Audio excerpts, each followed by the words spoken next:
Peace and welcome to the culture here on the Black Star Network. I'm your host, Farajii Muhammad. Thank you so much for tuning in and being a part of the conversation. Folks, we got a lot to talk about. First and foremost, let's talk about the GOP, how they're looking to defund the police. Can you believe that? Yeah, I'm going to share with you the latest from House Speaker Mike Johnson, what he had to say about the issue. Also, Alabama, the state of Alabama is taking a stand against diversity, equity, and inclusion with their latest bill, Senate Bill 129. We'll talk a little bit about that. Also, later on, we'll talk about the ongoing viral sensation of Reesa Teesa.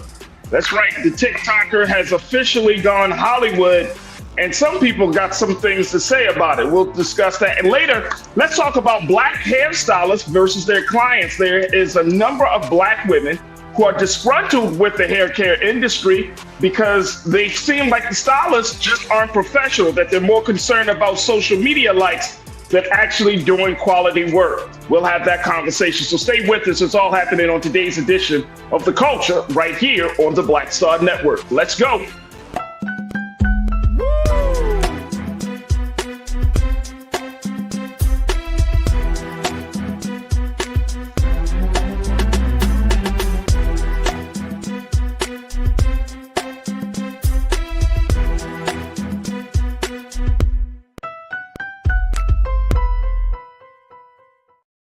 All right, folks, welcome to the culture here on the Black Star Network. I'm your host, Farajii Muhammad. Thank you so much for tuning in and being a part of the conversation. Make sure you do your part. Follow us on social media at blackstarnetwork.com. Download and make sure that you follow Big Brother Roland Martin at Roland S. Martin, as well as yours truly, me, Farajii Muhammad at The Real Farajii. I would love to connect with you on social media, on Instagram and on TikTok. Not TikTok. I'm not on TikTok, but Instagram, Twitter, X platform, and Facebook. So make sure y'all follow me there. Also, we are streaming live on our home network of Black Star Network. Just go to our website today at blackstarnetwork.com. Download the app for free. Follow us on social media at Black Star Network. And of course, we ask for just some donation, a minor donation to help us continue to power through this digital space as we provide you with news and information that is pertinent to Black America. So just go to our website today at blackstarnetwork.com, and we thank you for your support. Now, folks, we're also streaming on Amazon platforms. You can find us on Amazon. We're on Amazon News on your Fire TV. We're on Amazon Prime Video. So just go to the Prime Video app on Live and then hit Live TV, the news, or find us on Amazon.com under Prime Video, the Live TV, the news. We're also on the Freevee network, where you can find us there on now under news for Black Star Network and Plex TV, 24 hours a day, 7 days a week. Just search for Black Star Network on Plex TV or find us under Live TV, the news and opinion. Now, we're also streaming on Big Brother Roland Martin's social media pages. That's right. You can check us out on his social media on Facebook. You can check us out there, as well as Big Brother Roland Martin's YouTube channel. And big shout out. There we go. Big shout out to all of the culture crew that are on the X platform, on the Facebook platform. Let me get that word out. And on the YouTube chat, as we have all these conversations and folks are checking in. Let me see who's online. Who's in the room today? I see y'all. Pauline Hurtman, Natasha Serge, I see you. Tiana, I see you. Big Brother Willie Frazier, I got you. Hey, Culture Crew. Hey, ABX Girl. Thank you for once again joining us. Pastor Damon Blissett, my brother, thank you for joining us again. Brian Christian, I see you. Torrance Lindo, thank you for being a part of the conversation. Let me see who else is. Wayne Conger. Thank you, Dwayne Conger. Thank you so much, man, for checking in. Darrell Jones, thank you, brother, for checking in as well. Kathleen Davis, good to connect with you once again. Who else we got here? Shanna March. Shanna said this is her first time watching. So hello, everyone. Shanna, welcome to the chat. And I hope that you enjoy your time with us this afternoon. And we get to hear from you a little bit later on today as we have these conversations. So welcome, welcome, welcome. My brother, Official Sanika, thank you for checking in. Randy, thank you so much for liking and subscribing to us. We truly appreciate that. And Cindy D, My sister, thank you for checking in. Jacqueline Boateng, thank you so much as well. We truly, truly appreciate. So thank all of you for tuning in. And for folks coming in, definitely let your friends and family know that we are starting the show today. All right, folks, let's talk about it. I am going to be joined by my brother, who is a diversity, equity, and inclusion specialist. He is an activist. He's an advocate. Always got something thoughtful to say on these topics. And so we welcome him back as one of our great contributors here on the Culture on the Black Star Network, my brother Sinedu Wakofor. Brother Sinedu, happy Thursday, big brother. How are you, sir? I'm doing good, man. How are you? I'm good. Let's first talk about this situation with your favorite political party. The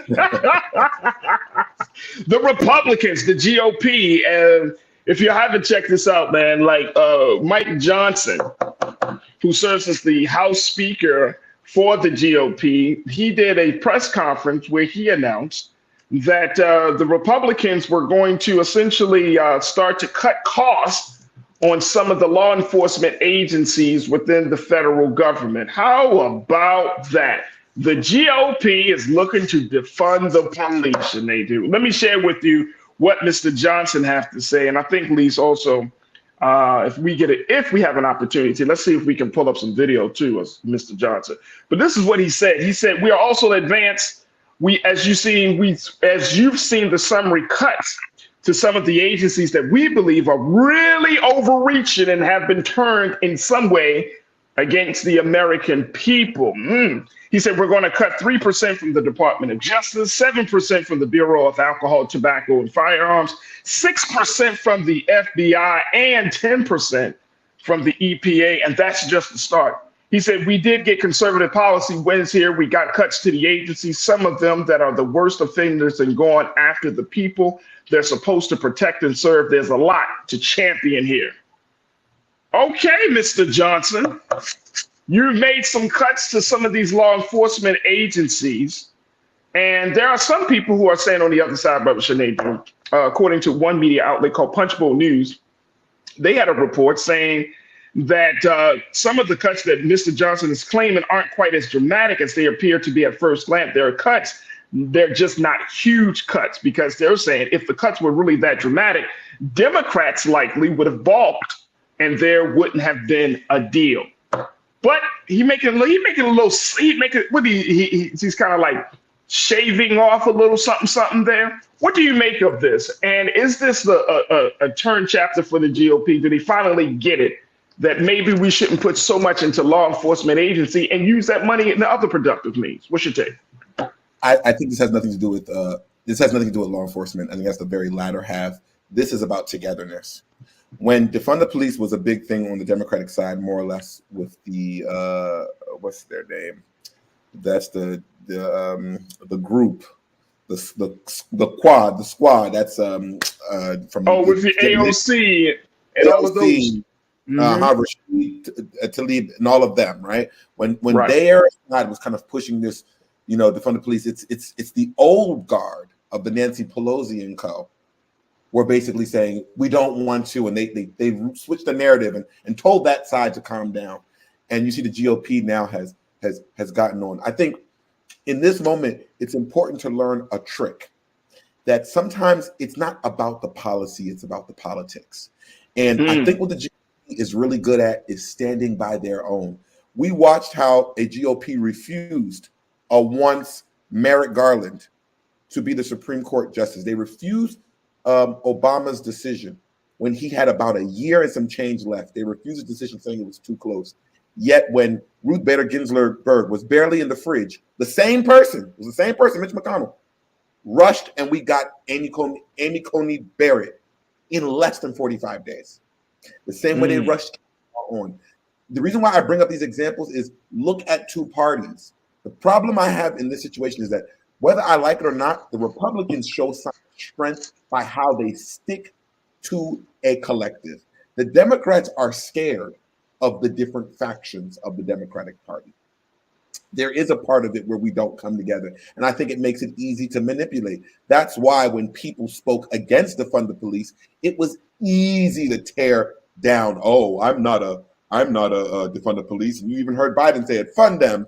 He said it at a State of the Union. So I just think holistically what Mike Johnson is doing is what Republicans always do. They switch the narrative, switch the name, but it's the same age-old game. And I will lastly say the reason why a lot of, I would say, tyranny are coming to place and a lot of things are unraveling is because these Republicans, at the very least, are smart enough that the wild left and their wild right still stick to a plan, unlike the Democrats who seem to be up and down in an undulating motion. Wow. So here's the thing, though, and this is very interesting. First, the first thing, it's like you're talking about 3%, you're talking about 7%, you're talking about small numbers. Now, my question would be to the GOP. Okay, so if you're making these small cuts, right? If you're making these small cuts, where's that money going to? Where's that the money that's been cut from the FBI, from the DOJ, the ATF? Where is that money going to now, right? That's one thing. But then if you're cutting back on that, and this is supposed to be the party of quote unquote law and order, where is that part? How does that stand? Now, if you're making these cuts, where is this still the party of law and order? That's the second one. And then the third one, T.W, good to connect with you, man. Thank you so much for checking in. T. You said something, which might be interesting. It's kind of funny, but at the same time, given where we are right now with this Republican Party, it's interesting. T. says they're cutting the agencies that investigate them. So if we are looking at all these different factors, you know what I'm saying? Then what are we going to have left? What's going to be the future for these cuts? Where's the money coming from? Where's the money going? What kind of success rate? What do we expect these agencies to do? And does T. on something where he's like, hey, these agencies are starting to, especially if they're trying to clear the path for. Let me see. What's that guy's name that they got to serve as nominee? Clearing the path for Donald Trump. Would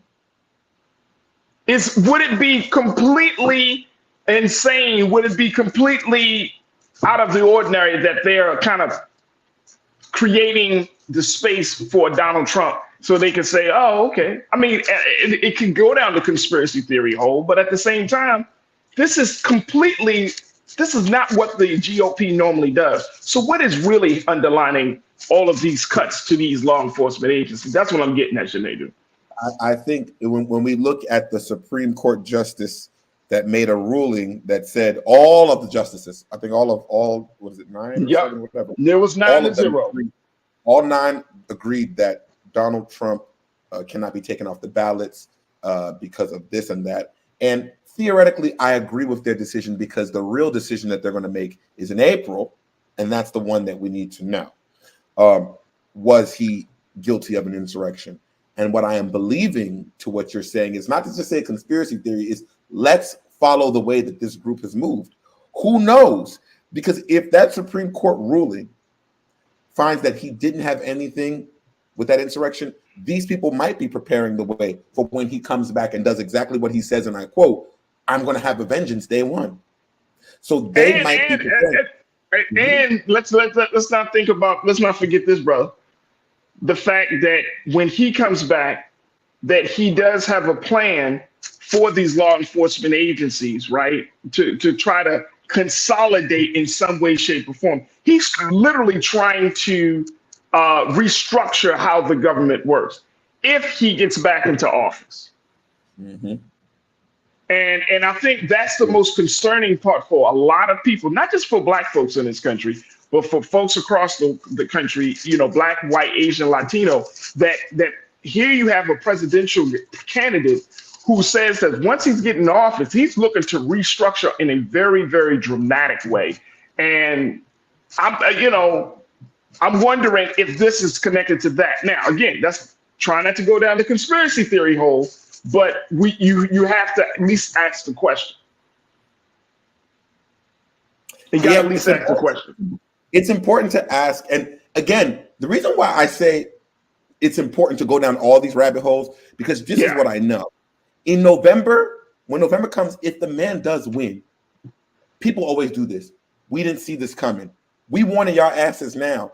This is what's happening. Because remember, Trump has never been the smartest person. But all those acolytes, the ones who went to school and did very well, those are the ones that we fear. The Mike Johnsons, the folk that will do anything for him, the Ted Cruzes. These are the folks that are behind the scenes planning. Now, if this man doesn't win this election, then in my opinion, we don't have to worry about him again. But it's a vacuum. And I think people should really be paying attention. And this is and again, I like how you framed it, defund the police. I like how the articles are framing it, because that's what it is. But at the same time, you have Texas Governor Greg Abbott trying to build a military base at the damn border. Make it make sense, as they say. Absolutely. Now it was also, and we got to take a quick pause. The GOP also has been fighting. Take a listen to this, folks, that GOP lawmakers have spent the last 14 months desperately trying to strip funding for the Internal Revenue Service, the IRS, which is part of the federal law enforcement. But Mr. Johnson's efforts and comments this week were a timely reminder that Republicans are equally eager to target funds for the Justice Department, the FBI, and the ATF. They're looking to do something. Something is happening. Something is really happening with law enforcement agencies and the possibility of Republicans getting back to some sense of power in this government. We got to take a quick pause. When we come forward, we'll continue the conversation. Get your thoughts as well, folks. Stay with us. We're just getting started here on The Culture on the Black Star Network.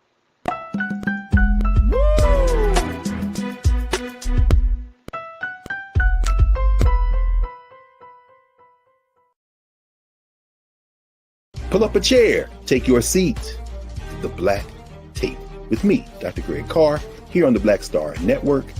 Every week, we'll take a deeper dive into the world we're living in. Join the conversation only on the Black Star Network. Hi, I'm Dr. Jackie Hood Martin, and I have a question for you. Ever feel as if your life is teetering and the weight and pressure of the world is consistently on your shoulders? Well, let me tell you, living a balanced life isn't easy. Join me each Tuesday on Black Star Network for A Balanced Life with Dr. Jackie. We'll laugh together, cry together, pull ourselves together, and cheer each other on. So join me for new shows each Tuesday on Black Star Network, A Balanced Life with Dr. Jackie.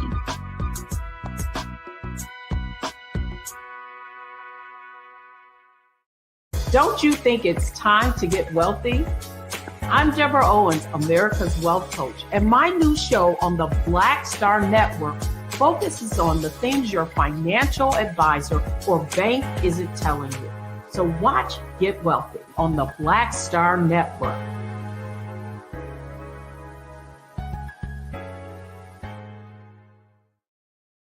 When you talk about blackness and what happens in Black culture, we're about covering these things that matter to us, speaking to our issues and concerns. This is a genuine people-powered movement. There's a lot of stuff that we're not getting. You get it, and you spread the word. We wish to plead our own cause. Too long have others spoken for us. We cannot tell our own story if we can't pay for it. This is about covering us. Invest in Black-owned media. Your dollars matter. We don't have to keep asking them to cover our stuff. So please support us in what we do, folks. We want to hit 2,000 people, $50 this month, raise $100,000. We're behind $100,000, so we want to hit that. Y'all money makes this possible. Checks and money orders go to P.O. Box 57196, Washington, D.C. 20037-0196. The Cash App is $RM Unfiltered. PayPal is R Martin Unfiltered. Venmo is RM Unfiltered. Zelle is Roland at RolandSMartin.com. Hatred on the streets, a horrific scene, a white nationalist rally that descended into deadly violence. White people are losing their damn minds. as an angry pro-Trump mob storms the U.S. Capitol. We're about to see the rise of what I call white minority resistance. We have seen white folks in this country who simply cannot tolerate black folks voting. I think what we're seeing is the inevitable result of violent denial. This is part of American history. Every time that people of color have made progress, whether real or symbolic, there has been what Carol Anderson at Emory University calls white rage as a backlash. This is the rise of the Proud Boys and the Boogaloo Boys. America, there's going to be more of this. Here's all the Proud Boys, guys. This country is getting increasingly racist in its behaviors and its attitudes because of the fear of white people. The fear that they're taking our jobs, they're taking our resources, they're taking our women. This is white fear.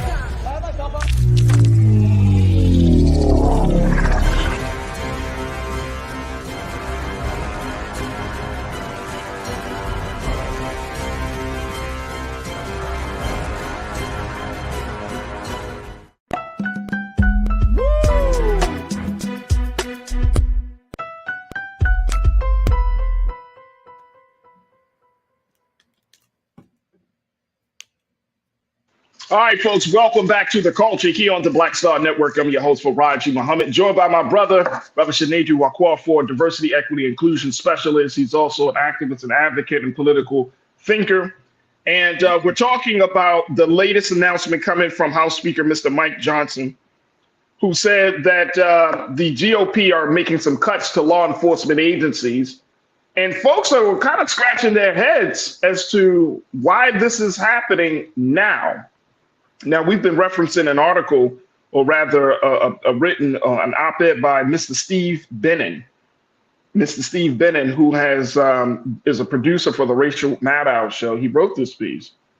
But he brings up this one last point as we look at what the Republicans, the GOP, are up to, given the fact that this is supposed to be the party of law and order. And this is also the party that has often said that they do not stand behind the philosophy or the idea of defunding the police. And now they look like they're defunding the police. Mm-hmm. Now, here's what Mr. Bannon, the writer, said. He said the speaker didn't grudgingly point to these cuts as necessary budgetary moves in an era of belt tightening. Rather, he touted these cuts as justified political punishments for agencies that Republicans are mad at.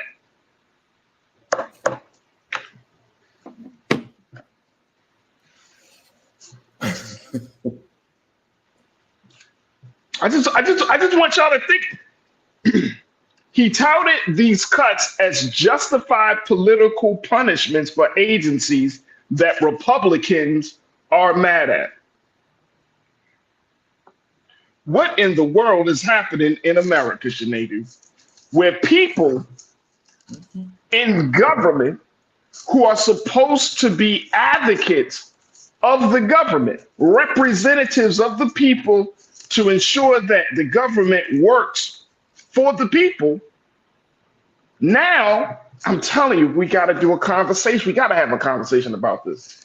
Now we're looking at the possibility that those who could come into power on the Republican side might be even trying to destroy certain parts of the government that they don't like to hold them accountable.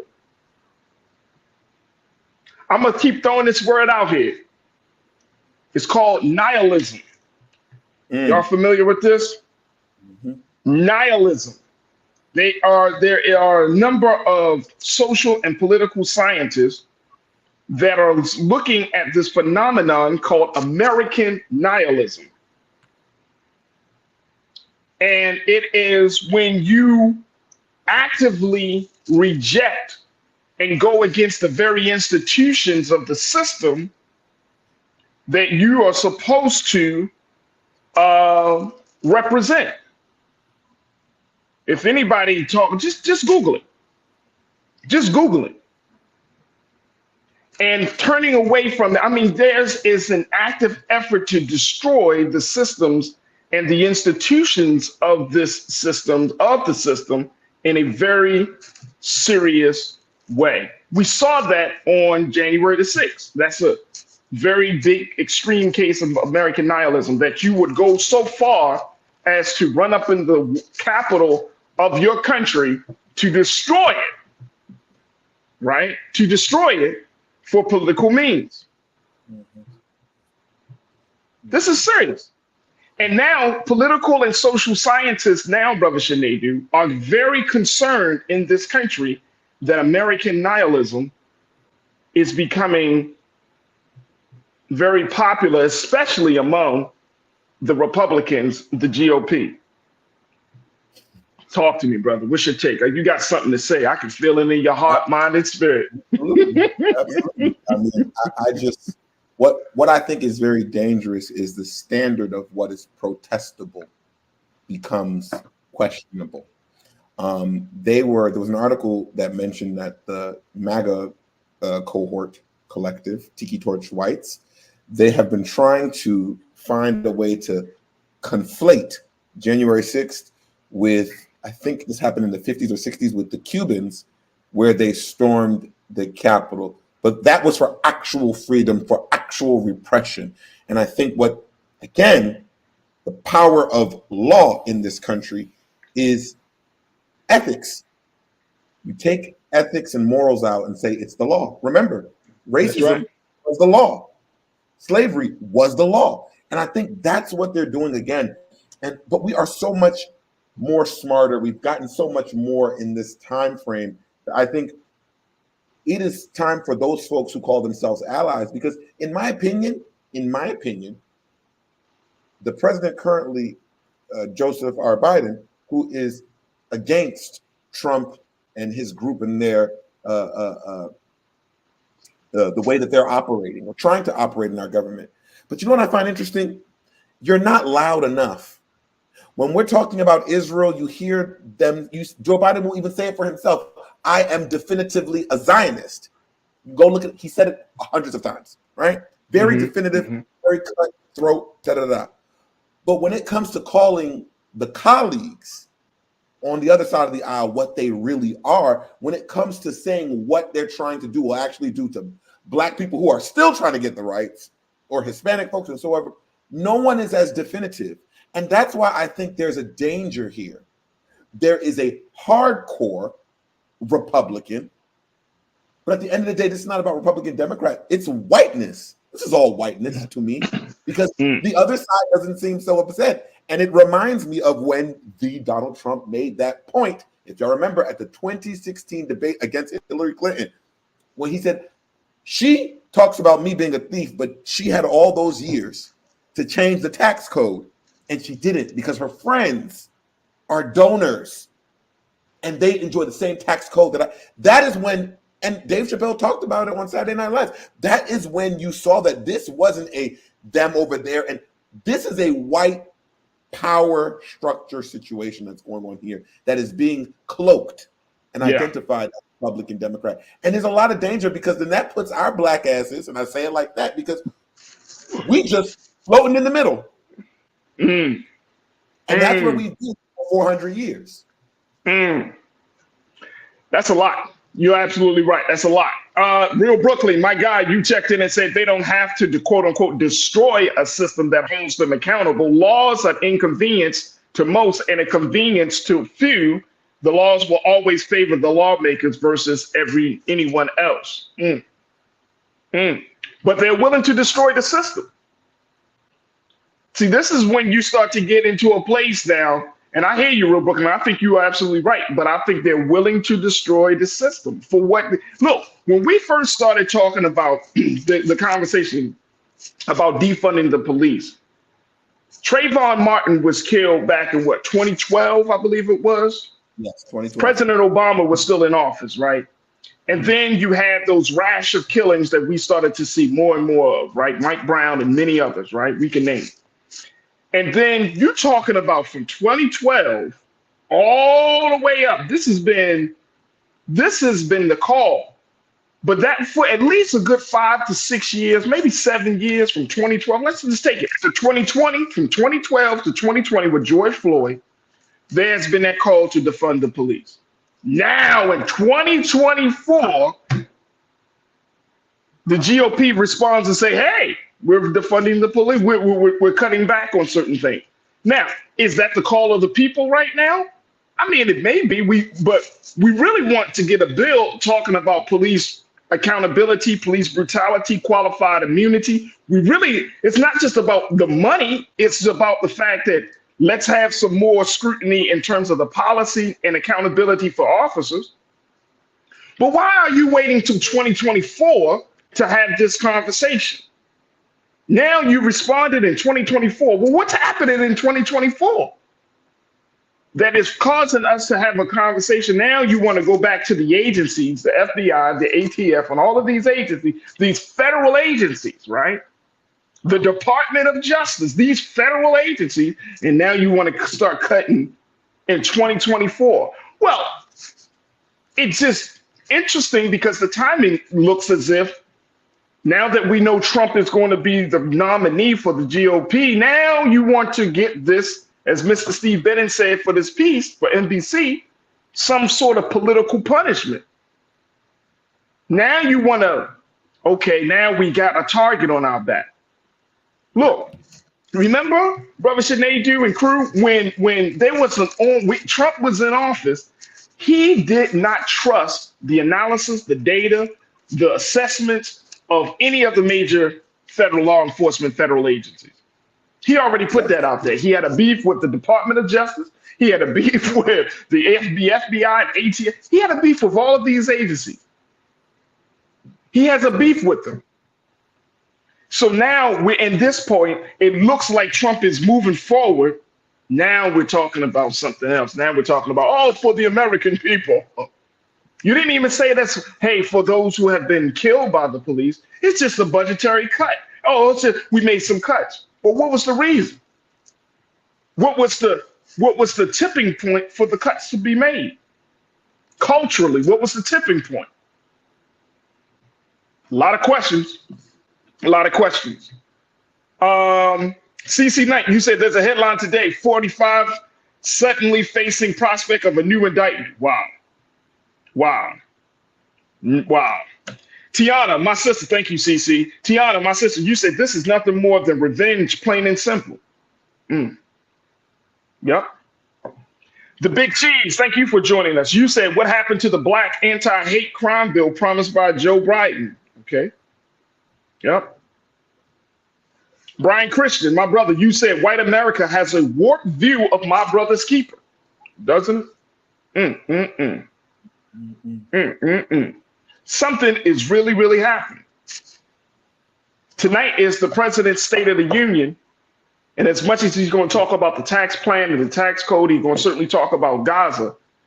But he's continuing his promise to try to keep, and he's going to present it this way. Are you on the side of those who are going to hold the wealthy accountable? Are you on the side of those who are going to stand with women's rights? Are you on the side of those who want to make sure that the institutions of democracy stand for the next 4 years? Or are you on the other side?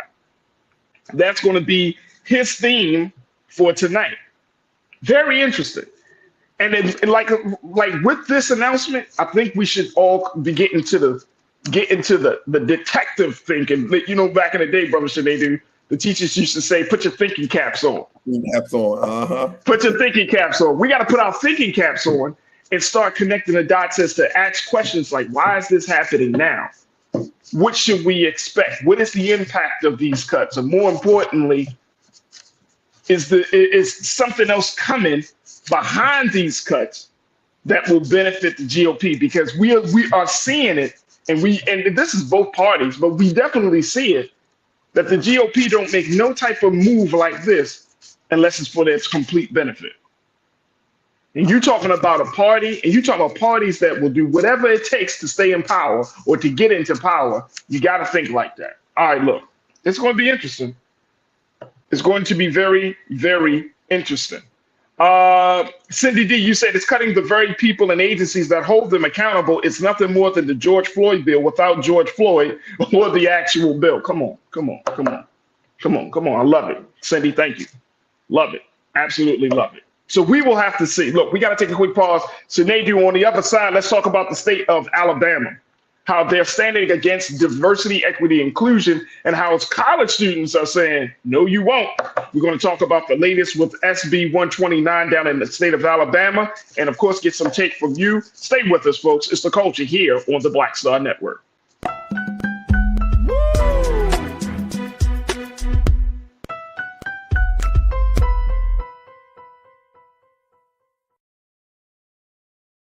When you talk about blackness and what happens in black culture, we're about covering these things that matter to us, speaking to our issues and concerns. This is a genuine people-powered movement. There's a lot of stuff that we're not getting. You get it, and you spread the word. We wish to plead our own cause. Too long have others spoken for us. We cannot tell our own story if we can't pay for it. This is about covering us. Invest in black-owned media. Your dollars matter.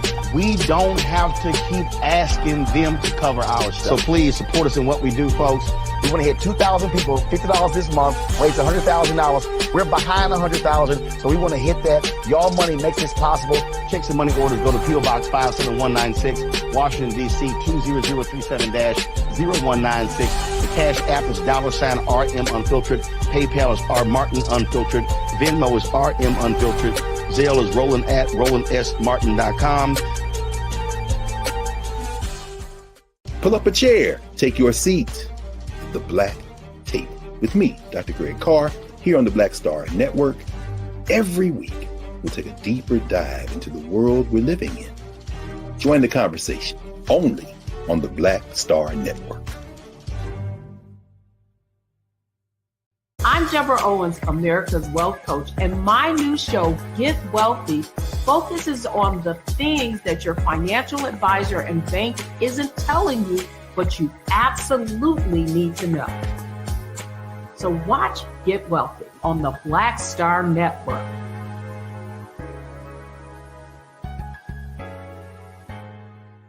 Hatred on the streets, a horrific scene, a white nationalist rally that descended into deadly violence. White people are losing their damn minds.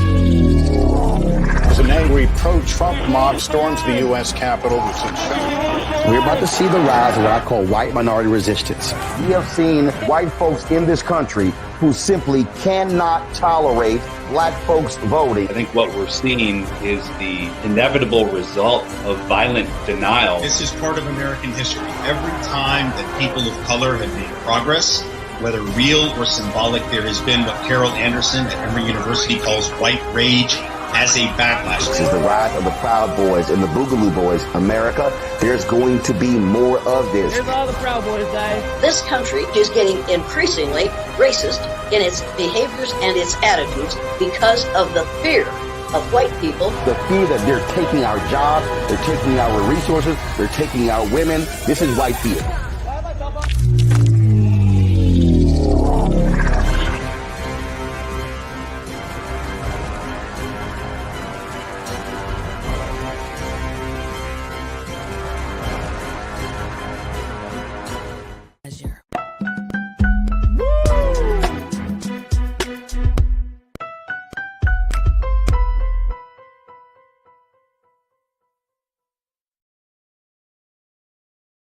All right, folks, welcome back to The Culture here on the Black Star Network. I'm your host, Farajii Muhammad. All right, let's go from Washington down to the state of Alabama, folks.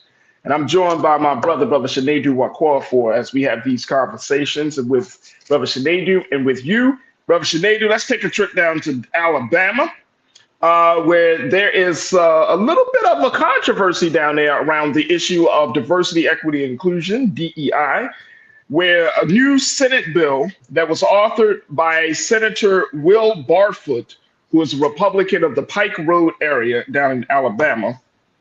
Take a look at this. I want to share this with y'all. This is Senate Bill 129, and what it says, it would prohibit government institutions, including state agencies, public schools, and colleges, from funding a diversity, equity, and inclusion office and from sponsoring DEI programs or any program that advocates for a divisive concept. It would also prohibit higher education institutions from allowing individuals to use a restroom that is different from their sex as assigned at birth. This is a very, very controversial issue. At least 100 college students from across the state of Alabama rallied on the state house down there in Alabama to show their discontent around SB 129. This bill, it has already passed in the Alabama Senate, Brother Sinedu, on February 22nd, and it moved through a committee in the House Tuesday morning. The legislation now awaits a vote on the House floor, which is the final step before it lands on the governor's desk to sign into law. And I think it's interesting that this is happening, and young people in the state of Alabama are on the front lines of making sure that diversity, equity, inclusion stays alive in the state. What's your take, bro? I think it's good for the people to make their voice heard. But you know what? Everybody loves to quote Martin Luther King. Let's do one of the most important things he did. I think we need to start showing these people proof that we mean business. We see that there's some bill also going on in the South. I forget what state it is. It may be Alabama, maybe Louisiana. That's going to threaten 3 colleges, HBCUs, that will close down. And this is my belief. You all don't want to fund DEI for the schools and stuff like that. This is my opinion. Show your power with the money. Show your power with the money. Seems to be working to get aid to certain parts of certain countries and not others. Maybe we don't bring any economic value into those communities. And it's going to hurt. When they did the Montgomery boycott, it hurt. When they boycotted Coca-Cola, it hurt. But you know what? Sometimes just standing up alone with your voice and not your pocketbook, it leaves us just like a choir, a cacophony, just sounds. Because going on right now with the Republicans, and pay attention, every story week after week on this show, the South is doing everything that they can to prevent next level education. They don't want the people getting any smarter. They don't want the people who are schooling there to get any wiser to certain points. Because if they keep the electorate in the same way that they've been, then you can have folks like Mitch McConnell, who can. Kentucky is one of the poorest states, and he gets voted in every year. It hasn't gotten no richer since he's been there. And the same is for Alabama. I always say, look at these states' finances and look at their literacy rates. It'll tell you everything you need to know. You're here cutting off DE&I.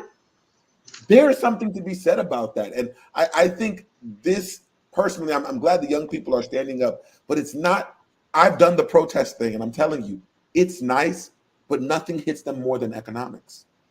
Oh, that's real talk. That's real talk, bro. That's real talk. But I'm happy that the students take it to the streets first, right? To show some sense of unity and solidarity, right?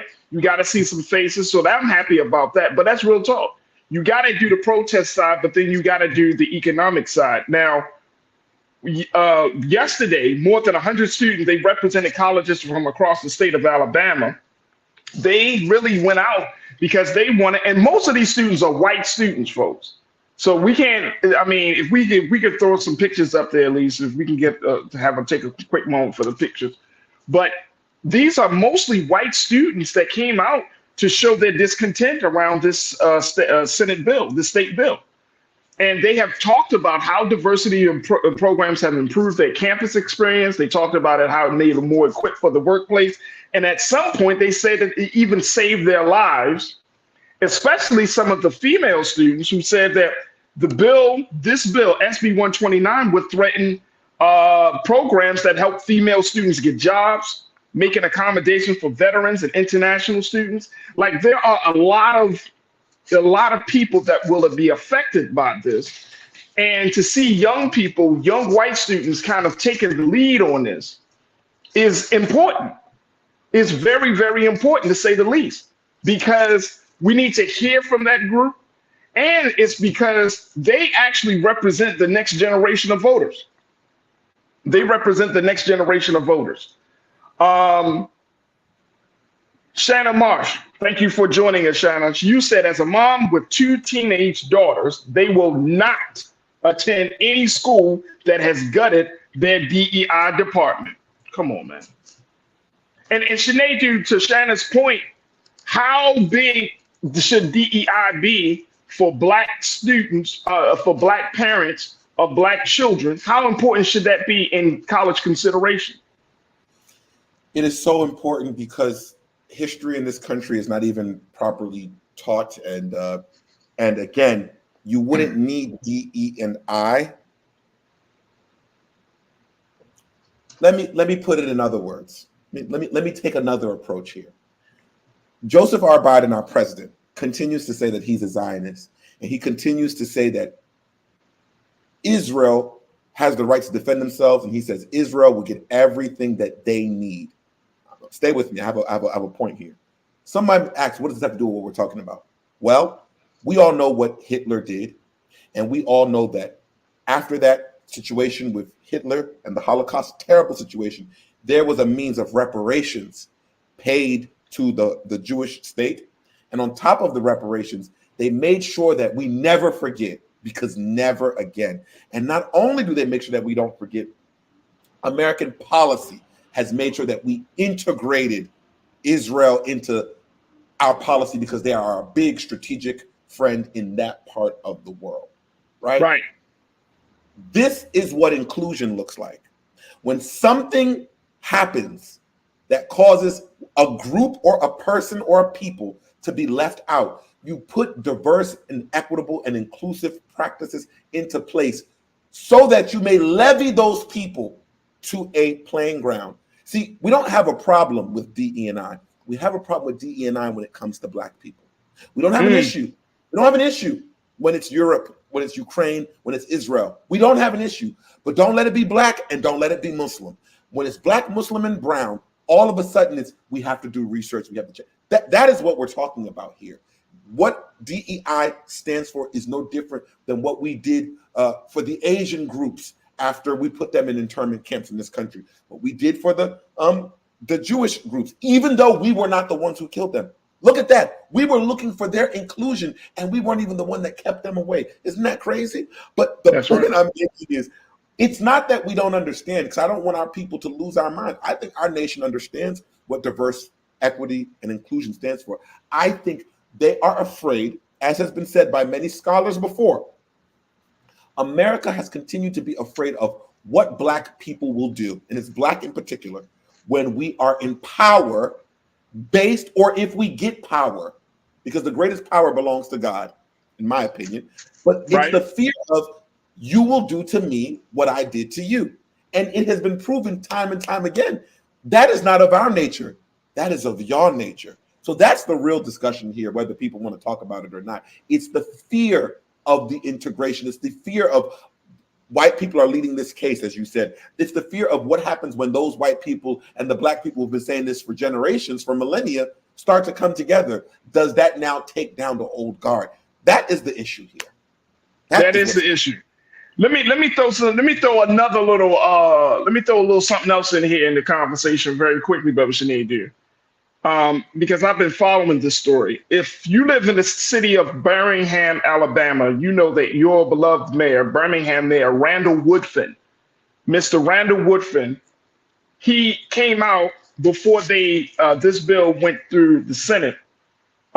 He came out like a few days ago, and he said and encouraged and advised that Black athletes should avoid Alabama colleges if anti-DEI bill passes. He encouraged Black athletes to avoid the state's public colleges if this bill passes, y'all. Take a listen to what Mr. Mayor had to say when he talked about this, because he was reacting to this bill going through the first part of the process. He asked the question, he said, to the parents of minority athletes who are helping their children decide if they want to play sports at those institutions. He's talking about University of Alabama and Auburn University, which are two of the top programs in the country. He said, would you be cool with your child playing at schools where diversity among staff is actively being discouraged? He said, although I'm the biggest Bama fan, I have no problem organizing Black parents and athletes to attend other institutions outside of the state where diversity and inclusion are prioritized. If supporting inclusion becomes illegal in this state, hell, you might as well stand in front of the school door like Governor George Wallace. This is coming from Mayor Woodfin, the mayor of the city of Birmingham, Alabama.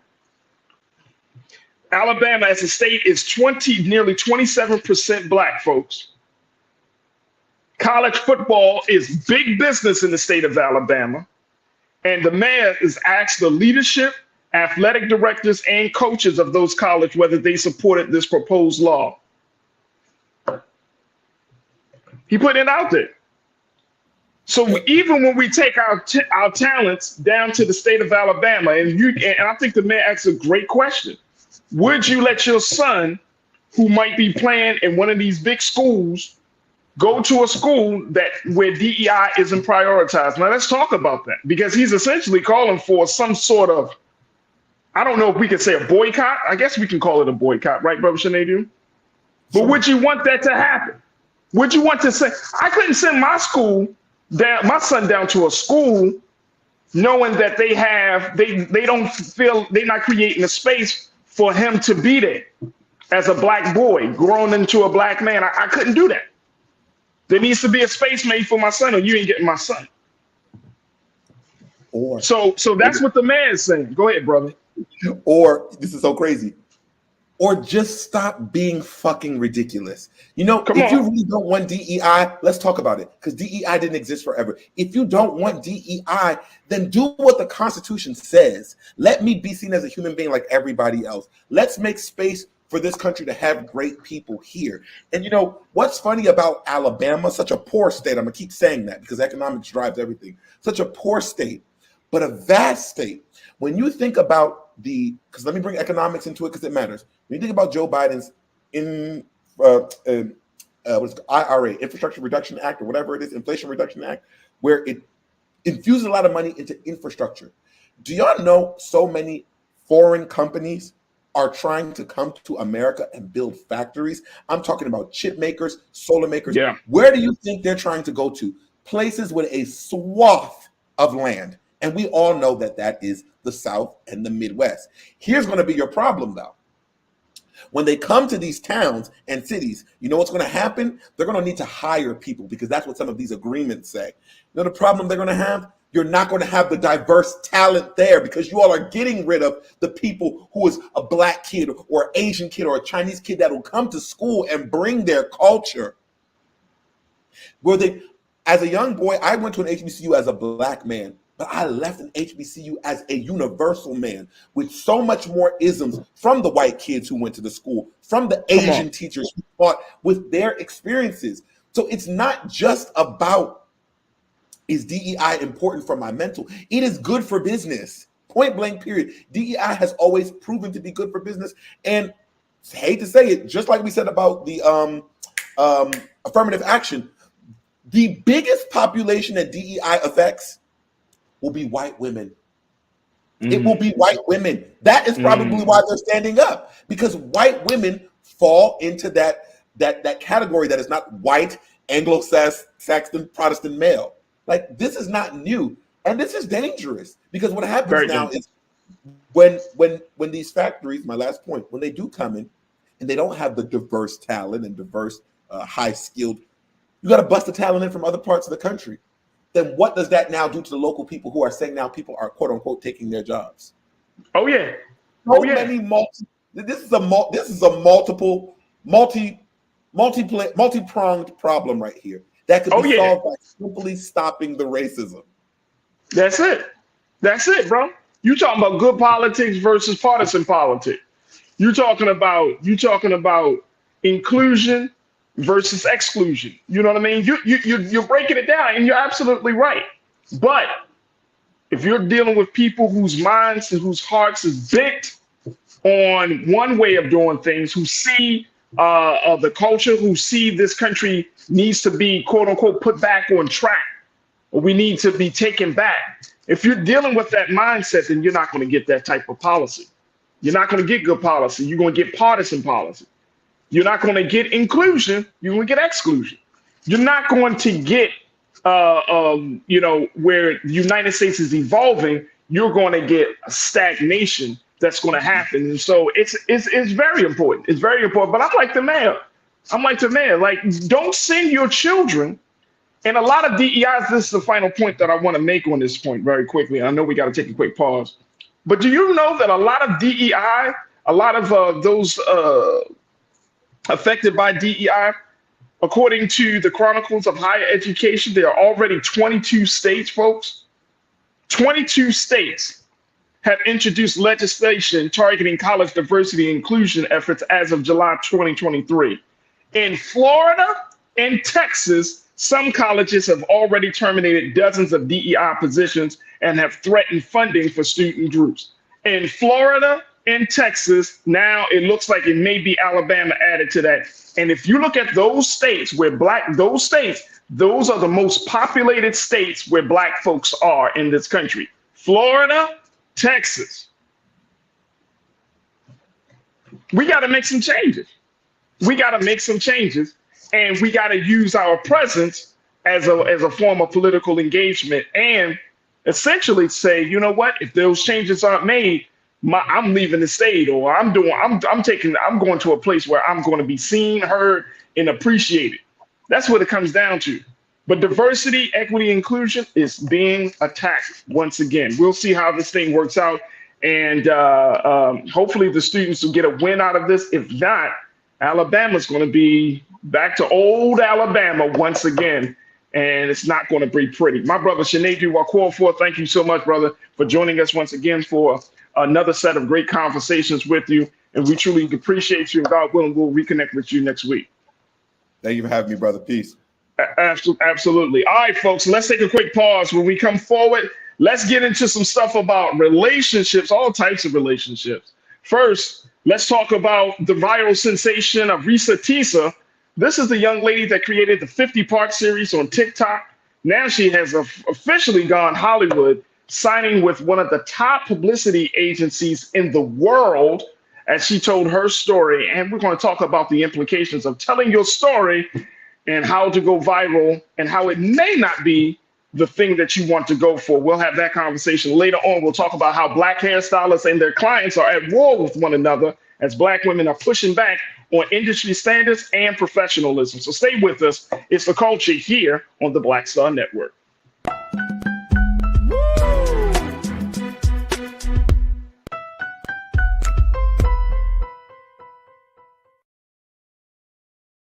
Hatred on the streets, a horrific scene, a white nationalist rally that descended into deadly violence. White people are losing their damn minds. As an angry pro-Trump mob storms the U.S. Capitol, we've seen We're about to see the rise of what I call white minority resistance. We have seen white folks in this country who simply cannot tolerate Black folks voting. I think what we're seeing is the inevitable result of violent denial. This is part of American history. Every time that people of color have made progress, whether real or symbolic, there has been what Carol Anderson at Emory University calls white rage as a backlash. This is the rise of the Proud Boys and the Boogaloo Boys. America, there's going to be more of this. Here's all the Proud Boys, guys. This country is getting increasingly racist in its behaviors and its attitudes because of the fear of white people. The fear that they're taking our jobs, they're taking our resources, they're taking our women. This is white fear.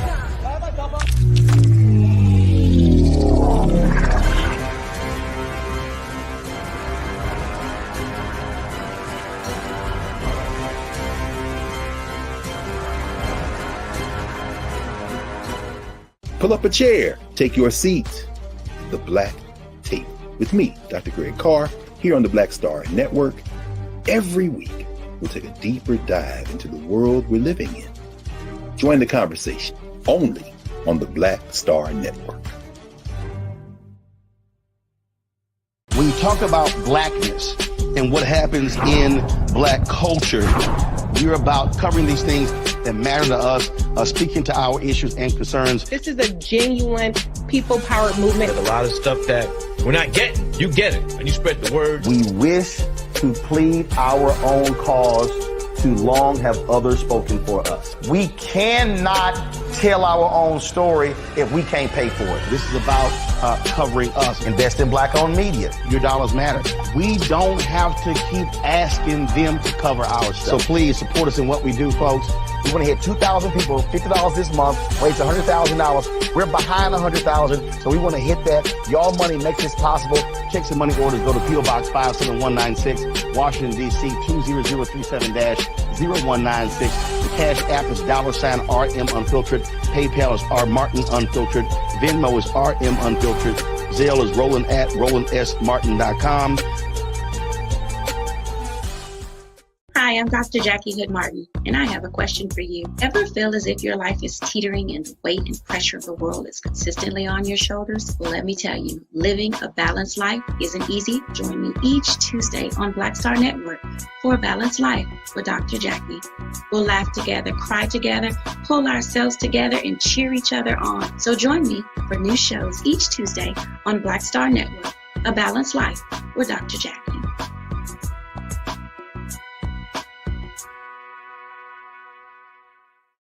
Don't you think it's time to get wealthy? I'm Deborah Owens, America's Wealth Coach, and my new show on the Black Star Network focuses on the things your financial advisor or bank isn't telling you. So watch Get Wealthy on the Black Star Network.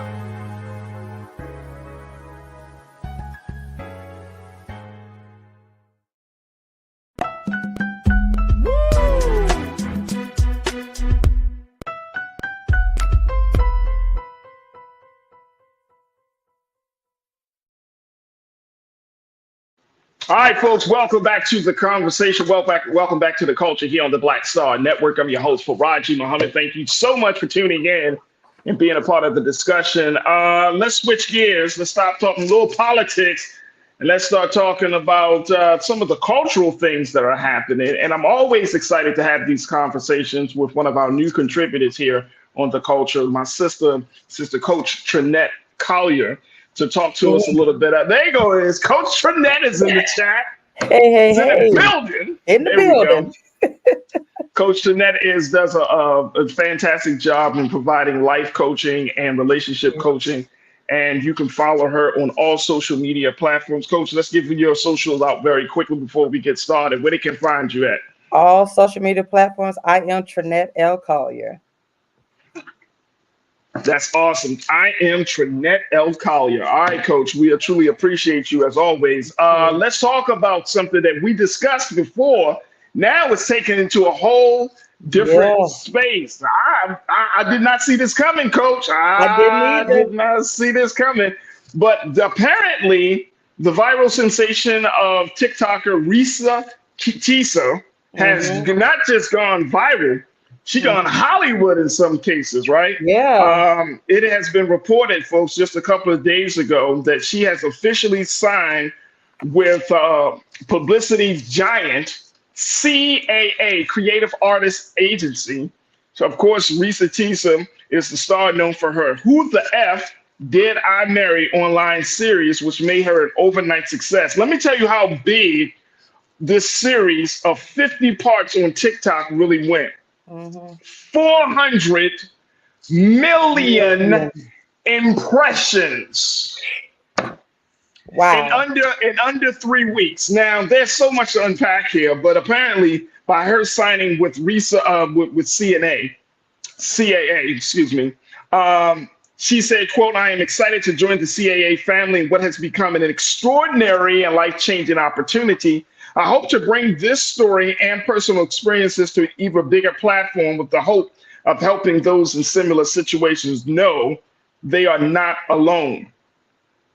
She is being represented. Now, if you're not familiar with CAA, like I said, they're one of the largest publicity firms in the world. You're talking about A-listers. Now, they not only represent actors, they do writers, they do a lot of different creatives on many different levels. I'm telling you, it is hard to get signed to CAA just to get them to look at you, But here's the thing, though, Coach Trinette, when we look at how this how her story, she was featured on the Tamron Hall show. She was featured on Good Morning America. Yeah. She's been talked about on The Breakfast Club. All because of this story of her 5-month wedding to a man that she says is a pathological liar with all of his twists and turns and all of these things. Even he, the so-called Legion, has put out a video saying that she did some stuff and that led to him doing some stuff. But what does this say about how people are describing their relationships, more importantly? Now, my concern is, and you tell me if this is your concern as well. My concern is that we're going to get more and more people using social media, especially like TikTok, to just unload. Unload. Now, Reesa Teesa said that this was her form of therapy. Okay. She said it was cathartic for her to get on this platform and to kind of share, even though it might make her look crazy in some cases and vulnerable in others. Now she has a CAA deal. Oh, I didn't even mention. Let's not even forget something else, y'all. Not only did she get a CAA deal, can we also say that during the course of her story, her ex-husband had promised her that she would receive a BMW X5. How come BMW actually reached out to the sister and said initially that they were going to give her a car? Really? Now they're under fire because they are kind of pulling back on that. They're pulling back on that. But they initially said that they wanted to give her a car. Along with, this is crazy, yo. Wow. Hilton and Delta, who have offered to assist with her international travel plans to London and Paris, as well as she tried to figure out what's going on with her ex-husband. But she put it out there. She put it out there that BMW was initially going to give her a BMW X5 with cognac interior. That was the initial promise. That ain't no ugly looking vehicle, I'm telling y'all. And then all of a sudden they decided to, she said that she has not gotten a car from BMW. They pulled back on that. And so now BMW is under some fire for not giving her that $65,000 truck. Y'all, off of a TikTok video? I need to come on, coach, say something. Talk to me here. You know, I have to be very careful as a professional relationship coach. You know, I have to take my feelings out of this because my personal feelings, because again, so many of us women have become authors, and to tell our same type of stories, right? And so it makes you think, and it was funny because a few of us, we had this group chat going. We were like, we did everything wrong. We went to editing, publishing, doing the, writing the book. We just got on TikTok. It told our story. And so, and I want people to understand it's not about the hate but I'm very happy for if this is part of her release journey. But I'm also concerned that if she stated that this was part of her therapy, is she actually going to therapy? Because, putting it out there on the public platform, what is it really doing for you? What did it really do to it? Was it valuable venting, or were you trying to get back at the at your ex-husband? I did recently see that she had blocked the baby's mother, who's a young woman, and it's becoming combative or whatnot. So my question is, what are you expecting out of all of this? And was this your goal? Was it your goal to put this out and become famous in a matter of less than a month, in a matter of 3 weeks or so? 3 weeks. 3 weeks, and now you have a deal with CAA. There are so many people with stories, and I'm talking about, and not to say she does not have receipts, but you have people who've been trying to get their stories out, And and so one of my questions is, what made this story so special? Because to be honest, it's the same story as many of us, so that's my question. Like, what made her story so relevant that she got a Hollywood deal just that quickly, right? And then I'm also wondering, are we so addicted to trauma and drama that we have that much time to tune in, that much time to hype this person up, that much time to, say, you go, girl, I'm glad you're getting your story out and whatnot, and forget about the drama that she's got, the trauma that she's experienced. And now you have this cycle, because now the ex-husband, he's trying to do his thing. So is he hoping for the same type of deals? Like, are we going to give him the same type of space so he can tell his story? We got to be sure about this thing, And I think those are great questions, to be honest with you, sis. I think, Trinette, those are like really good questions. And let me just add to that. I know we got to take another pause, but let me just quickly add to that, if I can. I think that, going back to your first point, did you ever get therapy? Right. Or did you get retail therapy? Right? Like, but did you really get therapy? Did you get the help that you needed? Now, I'm not mad at the sister for sharing her story, because she didn't ask for this, right? Right. And so, to Tiana, to your point, you brought up, she said, Tiana, I know you asked the question, so are you hoping for a Black woman's downfall? No, this is not hoping for a Black woman's downfall at all. I think this is more indicative of where we are in our culture, that we can use social media and we get straight to, quote unquote, we get to the top, right? If this is your story and this is supposed to be therapeutic, that's one thing. And I'm not saying, like, if I put out something on social media and then I'm getting all this attention and I'm getting all these deals, I'm not going to be like, no, I don't want no deal from y'all because this wasn't the purpose of me. That wasn't my intent. No, I understand that. That's human nature.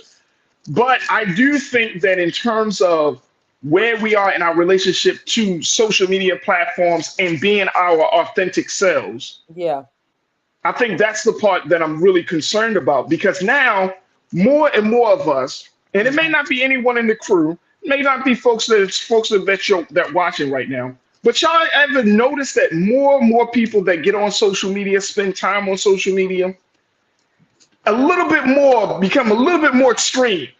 We just start inching toward, because we want the likes.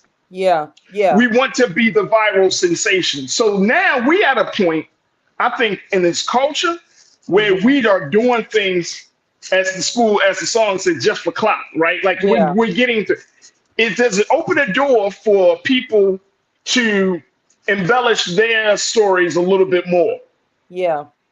Because from my understanding, there is another woman, as I mentioned before, there's another woman that is calling her out because she literally has the same type of story that's been out on YouTube for the past year and a half.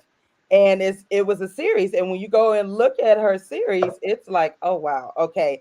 So, again, I'm not hating on the sister. I'm actually happy for her, because she did go through a lot. And as I stated before, she did say she took accountability. She saw those red flags. She was desperate. She wanted, these things. But in turn, this is what happened.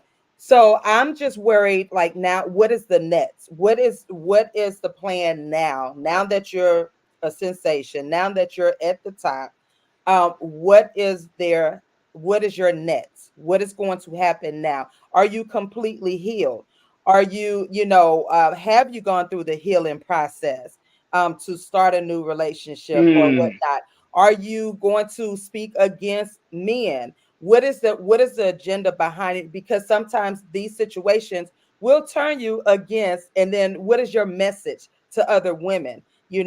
Or will it be a positive message? Not saying, because she seems to be a very positive woman, and just from some conversations with others who know her, they they had nothing but good things to say about her. But I'm just worried, what is the next step for her? Because after all of that calms down, once you're like done, what is the after? That's one of my concerns. That's a great question. I think that's a great question. I think that's a valid question, Coach. I think that is an important question because we might start seeing some sort of mimicry. We might start seeing more people and more women telling their stories. Because look, I know Black women, y'all go through a lot, man. Y'all go through a lot dealing with us. Y'all go through a lot with dealing with the shortcomings within yourself. Y'all go through a lot. So next thing you know, we're going to get more. Are we going to expect to get more and more Black women coming on these social media platforms to tell their story, to speak their truth to the point that they want to get paid, they want to get seen, they want to get represented, they want to, they want to create a Lifetime movie and stuff, right? And I get it, but everybody doesn't need to be exposed, right? Everybody doesn't need to be exposed. But who's to say though everybody doesn't need? So now you're going to come into that like. And I know, and I don't want to be nobody want to be the culture police. You don't want to come in and be like, no, you can't do this and you can't do that. Yeah. But is there a boundary? And I think that's the point that you're making, right, Coach? That is there a boundary? Like, how far does this go? Yeah. How far does this go? We got to take a quick pause. When we come forward, let's get some of the some comments from the crew. Folks, stay post your comments as we're streaming live on Big Brother Roland Martin's Facebook page and his YouTube channel. What do you make of this? The viral sensation of Reesa Teesa. She now has a CAA deal with a major publicity firm. She also is getting deals or getting some sort of promises from some other brands.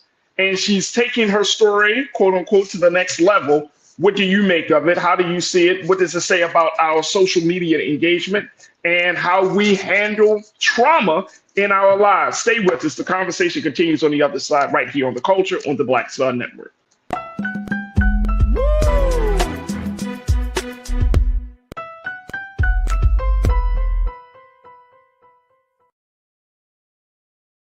Hi, I'm Dr. Jackie Hood Martin, and I have a question for you. Ever feel as if your life is teetering and the weight and pressure of the world is consistently on your shoulders? Well, let me tell you, living a balanced life isn't easy. Join me each Tuesday on Black Star Network for a Balanced Life with Dr. Jackie.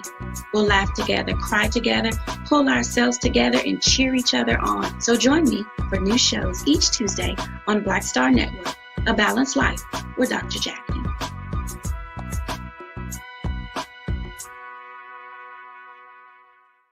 When you talk about blackness and what happens in Black culture, we're about covering these things that matter to us, speaking to our issues and concerns. This is a genuine people-powered movement. There's a lot of stuff that we're not getting. You get it, and you spread the word. We wish to plead our own cause.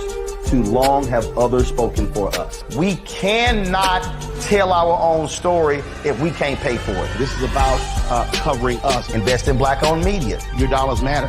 We don't have to keep asking them to cover our stuff. So please support us in what we do, folks. We want to hit 2,000 people, $50 this month, raise $100,000. We're behind 100,000, so we want to hit that. Your money makes this possible. Check some money orders. Go to P.O. Box 57196, Washington, D.C. 20037-0196. The Cash App is $RM Unfiltered. PayPal is R Martin Unfiltered. Venmo is RM Unfiltered. Zelle is Roland@RolandSMartin.com. Hatred on the streets, a horrific scene, a white nationalist rally that descended into deadly violence. White people are losing their damn minds.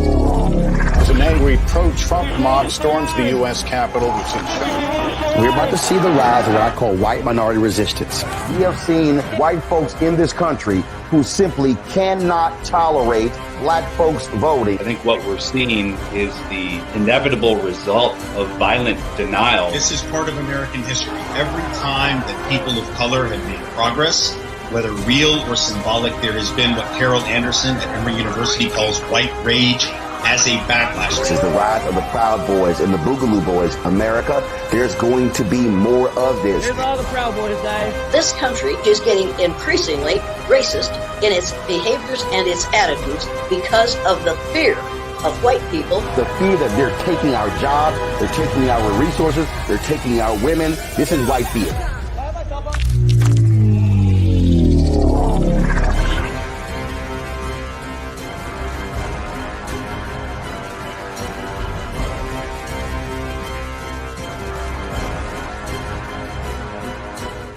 Pull up a chair, take your seat. The Black Tape with me, Dr. Greg Carr, here on the Black Star Network. Every week, we'll take a deeper dive into the world we're living in. Join the conversation only on the Black Star Network. Don't you think it's time to get wealthy? I'm Deborah Owens, America's Wealth Coach, and my new show on the Black Star Network focuses on the things your financial advisor or bank isn't telling you. So watch Get Wealthy on the Black Star Network.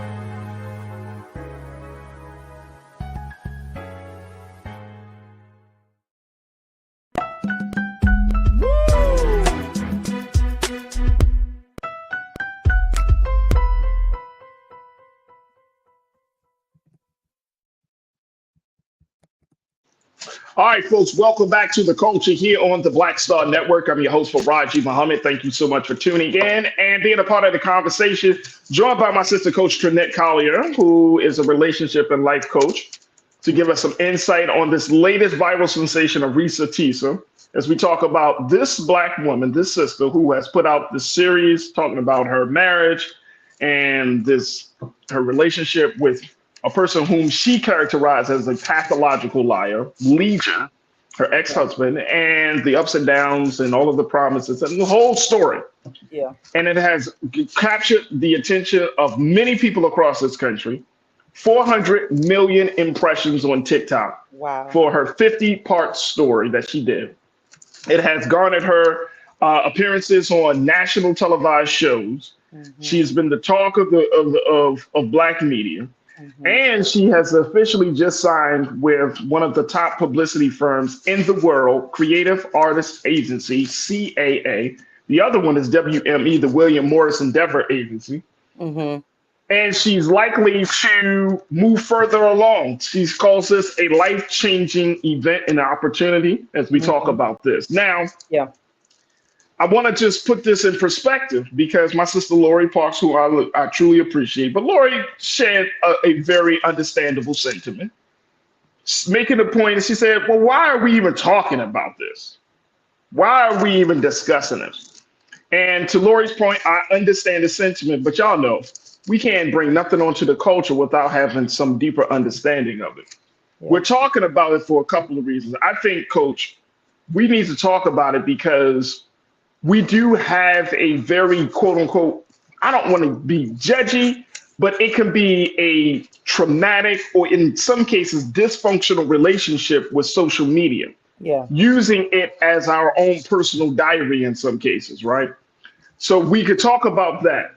We could talk about how many of us have changed as a result of social media.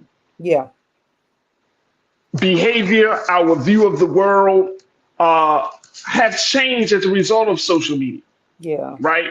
So we could talk about that. We could talk about the culture in terms of how you monetize now. Like I was reading and preparing for this conversation, Coach. Mm-hmm. It made me think about the fact that you have a lot of people that are out there who say that they are content creators. These are people that, create this content for social media. Yeah. And with the hope that their content will take them to Hollywood, will take them to the next level. Mm-hmm. But there's still something about, it's one thing to be a content creator versus another thing to be a legitimate filmmaker. Yeah.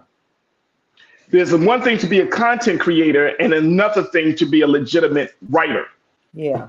Yeah. You could be Instagram funny, but that don't bring you to Netflix special funny. Yeah. Yeah. So I think that it's important that we kind of reassess all of these things, these dynamics, mm-hmm. and because we are going further along. I mean, if you think about how many times how much how many people are actually on social media, and how we are shaped by social media. It is mind blowing. Am I wrong in thinking in all of this, Coach? And you can tell me if I'm wrong. I don't think you're wrong. I'm talking back and forth with your crew, and they're making some excellent points. I think as a Black woman, I agree, we should be angry at some point, and we shouldn't be silenced in our stories. Because again, her story is just like so many others that's out here. A lot of us don't know how to, get it out, because at some point, there's a point where it's like, oh, you don't tell your story, you're not supposed to share it, or you just share it with your therapist or with your family members or whatnot. And so I guess for her, it was, she was taking that chance and say, hey, let me share my story. Let me see. I don't know what her thought process was. Again, I'm just concerned that she will continue to, be positive and stay firm in her and grounded in who she is. And so that she won't become overwhelmed or swept by social media and now Hollywood and so forth. I don't want them to make her into the poster woman, as a Black traumatized woman. Come on, you gotta say that one, so Coach. You gotta say that one. Wow, because that ends up being the narrative. When I released my story, the first thing people were like, "Oh, you were angry," and I was like, "Yeah, I was angry. I got cheated on. What did you want me to do? Hop around in roses and what was I supposed to do?" But this is a chance that you take when you release your story. So I just don't want, I don't want the same people who brought her up, who pushed her up on social media. You know how people can quickly turn on you. We are good for that. We will quickly turn on you. And I just really pray that she has a group of her tribe that can really keep her focused and grounded during this journey, because she is a very positive. She's a sweet person. Like I said, from others that I know, she is a very sweet person, and she went through some things. But I just don't want the world, I don't want social media to make her that poster woman, But a lot of social media, that's what social. That's the part I'm talking about here, Coach. Yeah. That's the part that like people act as. Some people. It depends on. I'm trying to get the words out, but it depends on how you approach the medium, how you approach the platform. Now, some people will say, "I only use it for business purposes." That's fine. Then you have another group of people who don't use it for business purpose. They use it as their personal diary, right? Yeah. They chronicle each day and all of the moments and the events that happen during the course of the day, right? Yeah. Then you got some folks out there who just only use that space to promote pain. Yeah. And to unload trauma. Yeah. Right? And for those of us who are consuming, scrolling, taking all of this stuff in, you know what I'm saying? This gets on our thinking, right? Yeah. If you look at your follower list or if you look at the network of people who you engage the most on, what kinds of information? Now, some people want to share memes all day. Some people want to share Bible quotes and all types of stuff, right? But it's just constant, consummation. We're consuming so much. Yeah. About stuff that don't really matter, right? Yeah. And so by the time we have serious conversations about the stuff that does supposed to matter, we either don't have the attention or we don't have the understanding. We don't, because it's because our ground is just like all over the place. You know what I'm saying? Yeah. And I really don't. I would say for me personally, it's not healthy. I don't want to read somebody's trauma all day, every day. I take trauma and I learn from take the lessons and I learn from it. And I'm like, okay, let me see what I can do differently. But sometimes we do have a habit of recycling the trauma, and the pain. And then we rehearse it and it becomes part of us. And then we rehearse it in our relationships. And then we're having these toxic relationships. And then we refer back to well, see, that's what she said, or that's what they said in the book, or whatnot, that type of deal. And I'm, and we take the healing, we get our healing through social media, and that's not always healthy. Like, it's just not healthy to get your healing through social media. But for her, she did. They said that she did go to therapy and whatnot, and that's good. So I'm praying that she is continuing her healing journey and that she's ready. And maybe this was a part of, she didn't know this journey, because your life takes a turn from tragedies, and so this could be her, that story, that moment in her life that she's been waiting for unexpectedly and whatnot. That, other than that, I'm happy for it. It's different because, again, for over 400 million impressions, views, right, in a matter of 3 weeks, that it speaks a lot for us, especially women, because I did see the majority of the women, and then I'm just afraid that it's going to have that decisive, the division in our relationships between men and women, Black men and Black women. That's true. It's got to. It does have to have a balance. I'm looking at it. No, I agree with that. All right, Justice Watch, you said, welcome to the chat, Justice Watch. You said, I think the only time I read is in a chat, but I always look for the video on YouTube before I ever look for a book. That's sad. That's a very real, outcome of us being so ingrained into social media that we look for a video instead of the book. Thank you, Justice Watch. Let me see. Blue, you said, why does Reesa Teesa have to have an after? Let her enjoy the moment. She's a good storyteller. Not everyone can do what she did. Wish her nothing but success. Yeah, most definitely. I don't know. And I'm interested, Blue, and welcome to the chat. I would love to know, you said not everyone can do what she did. I don't think everybody can. I think it's like a lightning in a bottle type of thing. It's like the Cat Williams interview, right? Yeah. 60 million views plus. We were all swept up in it, man. Now, as we saw on Brother Roland, when he went on Joe Rogan, the Joe Rogan Experience podcast, then he started saying some things that became misinformation, problematic. When he was on Club Shay Shay, it was like, oh, that's the truth. Yeah. And now we kind of you see what I'm saying? Yeah. Because we don't know. Because we don't know. And some of us, and I'm gonna say this, y'all. I'm gonna say this, Coach. Some of us take large numbers as being the truth. So if somebody, and you got to remember that just because a certain interview or some information might be supported by large numbers, it doesn't necessarily mean it's the truth. Right. Yeah. But sometimes we look at that metric and say, oh man, he must be speaking the truth. 60 million people viewed it. 60 million. We were all locked in for 4 hours. We were all locked in, but then we look back and we say, well, menthol cigarettes?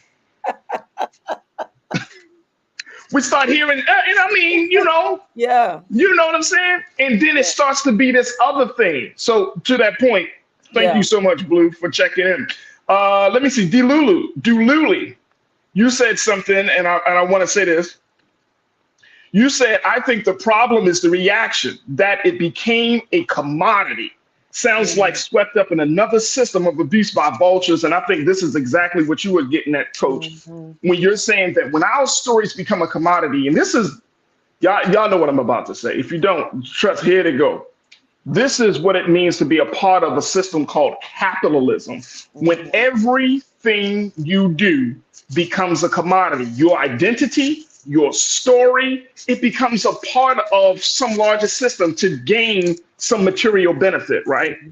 It can't just be and I'm not saying Reesa Teesa was looking for that. I don't think she was expecting any of this. Yeah. But I think that that's what capitalism and some elements of the social media culture will do, is to commodify your existence, my existence, our feelings, our experiences. It commodifies our thinking, right? And so again, we try to just completely remove the humanity from a situation and we become some other thing, something that can be sold and bought and paid for. Yeah. Let me see who else. Good point, Deluli. Thank you so much for checking in. Janae, you said, Tiana, the book may come after people read or cop the book after they know who you are, viral sensation, but you get more eyeballs visually before you get them to read. Well, that's the way we're going. That's what we're doing now. Nobody gonna read your story now.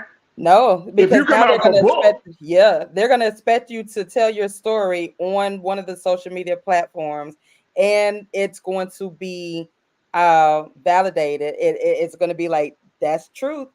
They told it on social media, so And again, I'm just concerned now that you're going to have a slew of people sharing their stories, and I can't say if it's right or wrong, because it's like us authors, is this going to be a new genre of storytelling? So I'm not going to say it's wrong or right. I'm just going to say that if you're going to tell your life story, your true story, make it authentic. Be authentic and know the pros and cons of sharing your story, because it's good to see all of the comments to say, yeah, girl, go girl, you did right.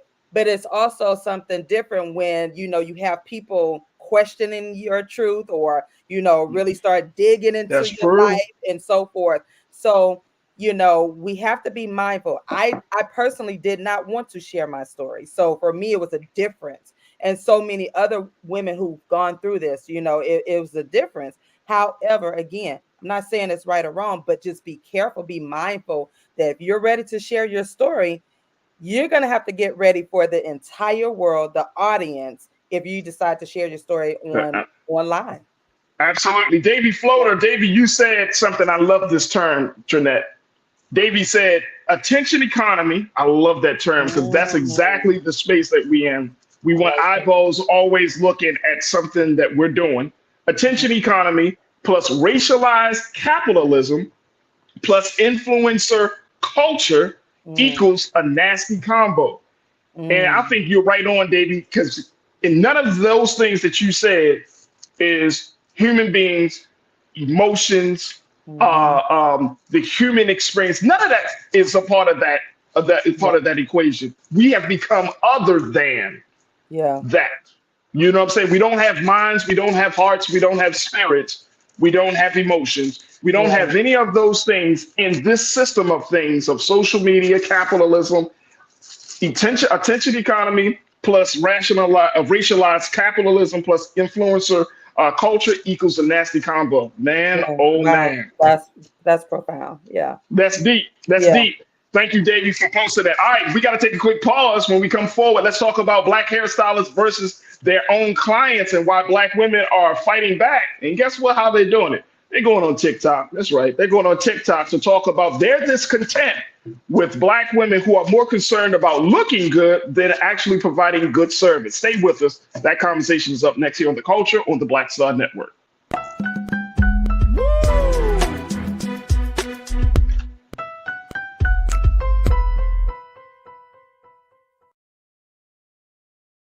Hi, I'm Dr. Jackie Hood Martin, and I have a question for you. Ever feel as if your life is teetering and the weight and pressure of the world is consistently on your shoulders? Well, let me tell you, living a balanced life isn't easy. Join me each Tuesday on Black Star Network for A Balanced Life with Dr. Jackie.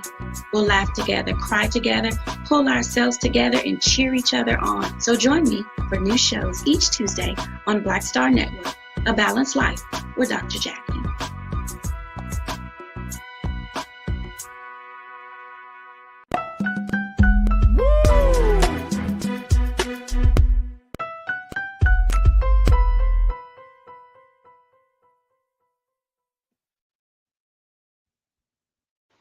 All right, folks, welcome back to The Culture here on the Black Star Network. I'm your host, Farajii Muhammad, joined by my sister and contributor, Coach Trinette Collier. Let's talk a little bit, Coach, about something that is near and dear to a lot of women's hearts.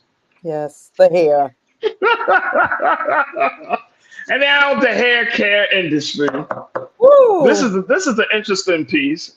NBC News did a little piece around how Black hair industry stylists are now seem to be going to at war with their own clients because of a number of issues. And they call it the complex battle between Black hairstylists and their clients, from everything dealing with policies such as no refunds, no short hair, no cancellations, and deposit required. You want another one that I can add to that? Come on, add it. If your head is big. Really? If your head is too big, they won't. What is it? Wait a minute. Happened to me. Are you serious? I am so serious. Okay, so if your head is too big, then what happens? Like that you got to get charged more? I got charged extra because my head was too big and I had too much hair. Can I would tell the stylist, send a bill to God and to my mother because she shaped my head when I was in the womb. Are you serious? I am so serious. Your head is too big, and so they charge you more? What did they say? Well, you have more acreage of head space and hair. I was literally in shock. I said, wait a minute, this is... Was this from a Black woman too? Like a Black sister? Yes. Damn, I ain't never heard that one. I didn't either. I was embarrassed and in shock, but it was... She said it in front of everybody? She whispered that to you? No, it took me, when we went up to the counter to pay, and it was a different price. And I'm how much more? Wait a minute, hold on. I got y'all. Hold on. I got it. How much more did they charge you? $50-some more. Just because your head size? Because they said it took them too long to braid my hair because the size of my head. I kid you not. I'm gonna ask my sisters in the crew if they ever heard that one. And it's not that I don't believe you. I'm just saying, like, I've never heard it. You should have saw me standing there like, huh? What do you mean? I said, come again? No, it was. I had my hair braided and I knew that if I did not pay what they were gonna do, and I'm just like, wow. And at that time, I didn't think about going on social media to do, to do all of that because it was embarrassing. But yeah, I called all of my friends that day. I said, I know my head has been big, but did y'all know I just got charged? So yes, this is. So what did your friends network say? What did your sisters network say? I mean, basically they were like in shock as well, and they really just was like, oh wow, is this what we're coming to? Like, So yeah, this whole combativeness between the stylist and the client, it's real. It is real. So this is what NBC News reported on this. Let's post quote one, please, Lee. That many customers are saying getting their hair done has gone from being a communal cultural experience to a hassle and an overall bad time. Some hairstylists and customers blame the gig economy, lamenting that some stylists are more passionate about making money than providing good service. But others say stylists deserve more grace as they contend with demanding and sometimes unreasonable clients. The overall tension is leading some professionals to share their business acumen and customer service knowledge with those trying to break into the industry. Do you agree with that, Coach? Yeah, I think some of the stylists, the newer stylists, because I'm very blessed to have some. I keep 4 good braiders with me, and I have about 3 good hairstylists that I've developed a relationship over time. But there were times where it was like either charged too much or the deposits were just ridiculous, or the stylist, came up with some excuse, but you're still expected to pay full price, and I started noticing that trend because a lot of people some of the stylists that I was talking to before, they were like, because people run out on them. And I get that. You do have those clients, those people that run out on their services and whatnot, and it makes the rest of us suffer for it, unfortunately. But some of these policies I really don't get it. I really don't understand, honestly. And I don't get. I have never. Well, I think it's important, and I mean, this is an important part of the conversation because, I think that all of us, especially for men, is what I mean. I think especially more so for women than men. Like, it took me when I moved here to Los Angeles. It took me kind of forever to find my barber, like the guy that's going to understand how to cut my hair. Then at the same time, I got locks, so I had to find around because here in LA, they'll charge you a whole child and a half to do some retwist and I'm already. I'm coming to the stylist like, how much? Right. I got my own hair. You don't have to put new hair in. Yeah. Like, y'all charge it, and then this is what I often heard. Mm-hmm. Well, we got the rent to pay for. Yeah. Y'all, some of these places are hole in the walls, man. Yeah. Y'all probably paid that rent. That rent probably been paid for. And more, man, you paying taxes. You're not just paying on nobody's rent from these buildings from 1975, man. Right. And that also leads you into thinking, what's your business structure? That's not good. You don't have a good business structure or system in place. When you're aiming for the money, your systems are not in place because you're going to make the money if you have these systems in place and good business structure, and you're doing what you're supposed to do. So when you're just going for the money, just charging stuff, you don't have anything in place. At least that's what I could say on some of these businesses, because you're right. You're at home and you're charging $300, $400, $500 for some bots braids. Plus I had to get my own hair. No. Mm-hmm. No, we're not doing it. We're not doing it. Hey, look, I know too many women and this is why, and one of the things that this is about this ongoing complex battle is that a lot of these sisters who are doing hair, and there's no shade to those sisters who do hair, but they're not getting licensed. No. You're not going, and see, again, one of the big concerning factors is that a lot of the sisters who are doing hair are doing it for social media fame, right? Yeah. But you're not getting licensed. Let me just share this quote from one sister who is a licensed hairstylist. Let's go to quote 2. This is the problem, she said, facing Black women. She said, it's really hard to get people in the chairs that are licensed, said Naima Finley, who is she's a licensed hairstylist and owner of the Curly Girls Rock. She said, which is a salon in Smyrna, Georgia, in your area. Yeah. She said a lot of people become famous on social media and then try to get into the industry without actually holding a license. People are finding that instead of going to school for a year, I could just do natural hair and get away with some things that aren't getting caught by inspectors. And this is the problem, because social media, I'm going back on my thing, but I'm just saying that we're more concerned with the look of a situation instead of being like, it's like getting a contractor come to your house. He up there taking selfies while he's trying to fix your plumbing. Right. And you're like, hey, bro, you going to fix the plumbing or you going to make a post? What are we doing? What are we doing? It'd be like, I'm going to fix it. I'm going to just tell y'all how to do this plumbing. I'm making content. I'm making content on how to do this. Just the type of pipe you need. Yeah. And it's like, bro, like you're shortcutting the professionalism over quality. Yeah. And the one of the parts about this is that, you have, especially you have these salon spaces where you can rent out a little suite. Like, let me just tell y'all something. Let's keep it real, Coach. How many of us go to get our hair done, whether it's barbershop or a beauty salon? And we ask the question, hey, are you licensed? Or do you look for a license on the wall somewhere? How many of us do that? For the license. I look for my license. I look for the license. I want to know. Because that's the first thing an inspector does when they come into a barbershop or beauty or hair salon.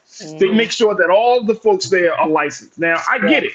Times are hard. Rent is high. So sometimes you might give somebody a chair who may not be licensed, but they just got the skill set. Right. Because you want a little extra money because you're trying to pay the rent for the space. I understand it, but at the same time, you can't shortcut professionalism in quality service.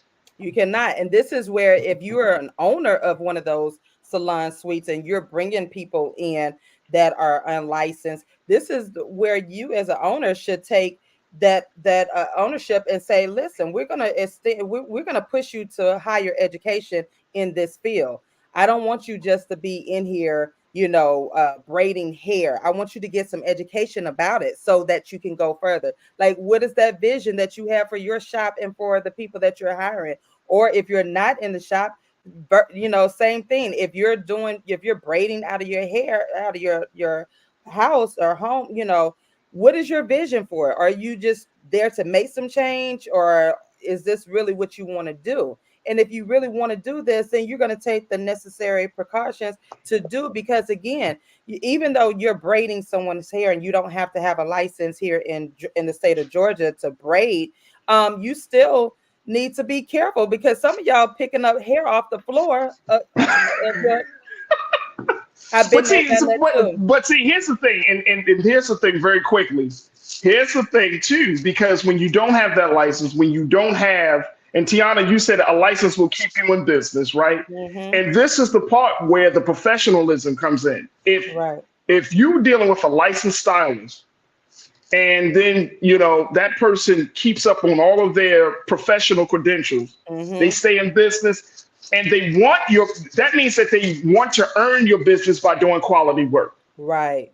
You see what I'm saying? Yeah. But if you become, and I get it, because times are hard, and I get it. Everybody can't kick out, hundreds of dollars to get there. I totally get that.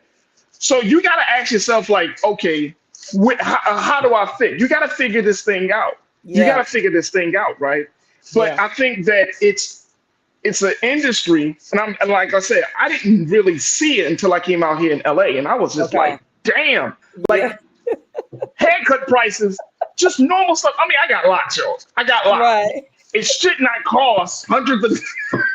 Like, if I just say, yo, give me a shape up, like, yo, that's gonna cost you. Like, bro, it's a shape up. All I'm asking you is to put the blade on the face, bro. Just line it up real good for me. That's it. 500. That's 500 plus a tip. Like, bro, I live in Hollywood. I live in Hollywood. I live in Hollywood. I ain't in Hollywood yet, bro. Come on, chill out. That ain't including the tip now. So yeah. You know what I'm saying? And then you want a tip? Right. Always wear your seatbelt. That's your tip, brother. Thank you for your time. See, they're gonna ban you. No, because here's the thing. Yeah. When you have those type of services provided by our people, mm-hmm.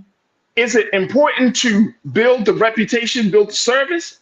Is that important? Is to build that relationship, to build up your clientele, or is it important to just get money? If it's just important to just get money, to get on social media, to do that, to do the external stuff, then I don't want it. I don't want it. I need somebody that, and I'm serious. I look for the license. I want somebody that knows what the hell they're doing when they touch me. I'm very particular about that. So I know them. You know what I'm saying? Like, I want you to know what the hell you're doing. Yeah. I don't want you, you know what I'm saying? Like I don't care if you're never on social media. I just want you to do quality work. Exactly. I agree. Justice Watson, $500. I need a new career. Come on, man. So do I. Karen, my sister, you said, I'll introduce you to my licensed, experienced braider stylist. She was trained by an African, has celebrity clients, and charges excellent prices. She is professional and on time. I hear that. I got one. I definitely got one, Karen. But you know what? I could always use another one. Right. You know what I'm saying? That's what I learned. That's what I learned. All right, we're going to have to wrap this up. Let me see something here. Who else is it? Tiana, you said this all comes down to customer service. Absolutely. Mm-hmm. And Jawan, you said these prices are why I wear my hair in a ponytail. And when I saw the prices of a mani and pedi, I almost passed clean out. Come on, man. Come on, man. Yeah. Lori Parks, you said they have businesses and condemned businesses. I'm done with y'all, man. Condemned builders, businesses and condemned builders. Yeah. The businesses be in buildings that aren't even up to the health code. You be walking in there. You be walking in and be like, yeah, it's the one with the boarded up with the wood on the front of the door. You be like, come around the back. Yep. How much are you gonna do? How much you charge for a wash retwist and lock? About $500. Be like, that's okay. I'll twist up. That's all right. I can do this. I can do this. I'll twist up my own. Real quick, Trinette, how do we create better relationships with those who provide those services with us? What do we need to do, say, to make sure that we get better service? You just especially with Black stylists, because you know how we I'm sorry, just want to throw this out there. With Black stylists who are sensitive about their money, who are sensitive about the quality of the work. It's a hard conversation that we need to have, but how do we do that?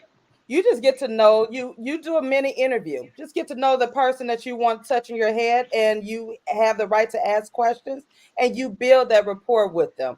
That's what I've always done, and I will continue to do, to build that rapport with them. Get to know them, ask them questions. You have that right. Absolutely. Cece, you bring up something very quickly. You said, and I like for my son to leave a good tip. Please tell about the hair on the floor. We're a lock couple. He's a year longer than me. Not been to a shop, hair on the floor. Tell it. Leaving a tip. I believe this, and this is really and I agree with you there, having a conversation.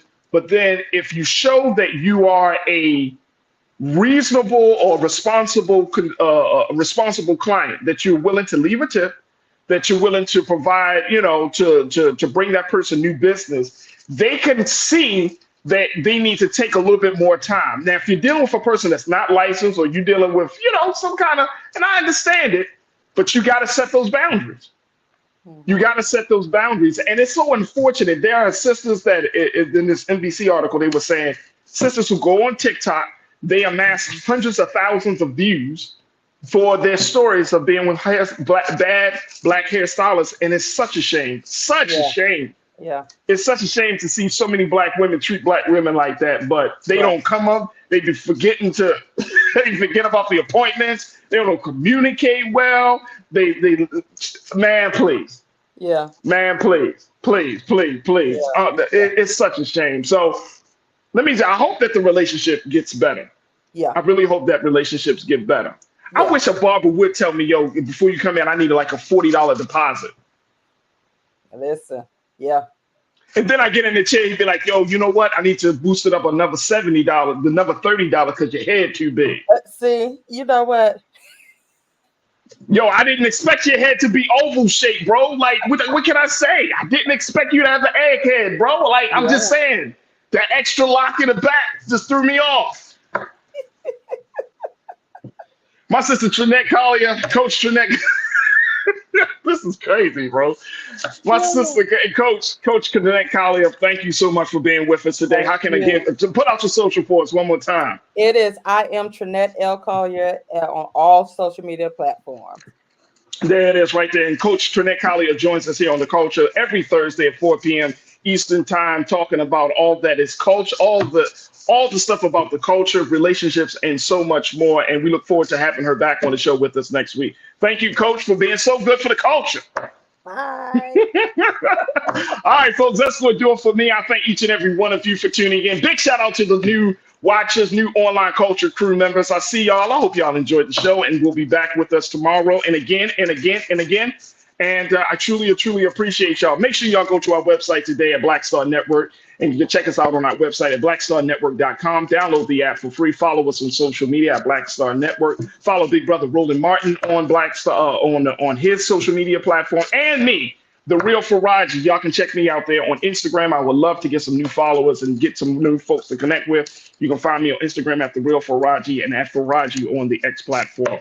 All right, folks, stay tuned. Up next is Roland Martin Unfiltered. As always, never be afraid to challenge what's wrong. Stand for what's right while being yourself in the process. God willing, we'll talk tomorrow for another exciting edition of The Culture right here, only here, exclusively here on the Black Star Network. Have a great evening. Talk to you soon. Peace.